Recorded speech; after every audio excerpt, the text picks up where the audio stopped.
അതിക്രൂര മർദ്ദനമാണ് യാത്രക്കാരെന്ന പേരിൽ വാഹനത്തിൽ കയറിയ കൊട്ടേഷൻ സംഘത്തിൽ നിന്ന് തനിക്ക് നേരിട്ട് എന്ന് ഞാറക്കലിലെ വനിതാ ഓട്ടോറിക്ഷ ഡ്രൈവർ ജയ 24നോട്. നിലത്ത് വീണിട്ടും അക്രമികൾ മർദ്ദനം തുടർന്നുവെന്നും ജയ പറയുന്നു. കേസിൽ 4 പേർ റിമാൻഡിലാണ്. 24 എക്സ്ക്ലൂസീവ്.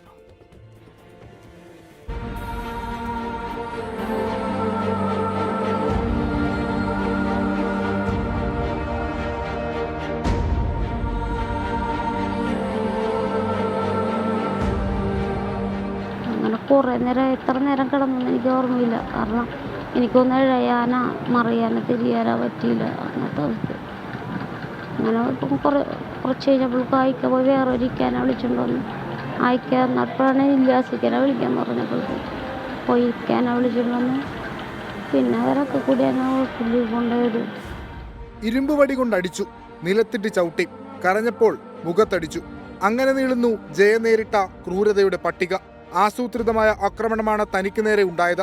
സജീഷാണ് ആക്രമണത്തിന് പിന്നിൽ.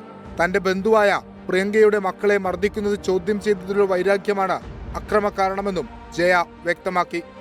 ഇവർ നേരത്തെ പ്ലാൻ ചെയ്തിരുന്നാണ്. ഞാൻ അതിനുള്ള ഒരു ശത്രുത ഞാൻ അവരോട് ചെയ്തിട്ടില്ല. ഇത്ര ശത്രുത നമുക്ക് വരാൻ നമുക്ക് പ്രതീക്ഷിക്കണില്ലല്ലോ. സജീഷ് ബന്ധു എന്ന് പറയാൻ പറ്റില്ല. വന്ന് കൂടിയേക്കണതാണ്. ഈ പിള്ളേരെ തള്ളണ കാര്യത്തെക്കുറിച്ച് മാത്രം അവനായിട്ട് അങ്ങനെ പ്രശ്നം ഉണ്ടായിട്ടുള്ളൂ. ജയയെ മർദ്ദിച്ച കൊട്ടേഷൻ സംഘത്തിലെ മനു, അജിൻ ഡാനിയൽ എന്നിവരെ റിമാൻഡ് ചെയ്തു. കൊട്ടേഷൻ സംഘത്തിലെ ഒരാൾക്കായുള്ള അന്വേഷണവും ഊർജിതമാണ്. മഹാരാഷ്ട്രയിൽ നിന്ന് പിടികൂടിയ ജയയുടെ ബന്ധു പ്രിയങ്ക, കൊട്ടേഷൻ സംഘത്തെ പരിചയപ്പെടുത്തി നൽകിയ മിഥുൻ ദേവ് എന്നിവരെ കഴിഞ്ഞ ദിവസം മഹാരാഷ്ട്രയിൽ നിന്ന് പിടികൂടിയിരുന്നു. കേസിലെ മുഖ്യപ്രതി സജീഷിനായുള്ള അന്വേഷണം പുരോഗമിക്കുകയാണ്. വിഷ്ണു സുരേഷ്, 24, കൊച്ചി.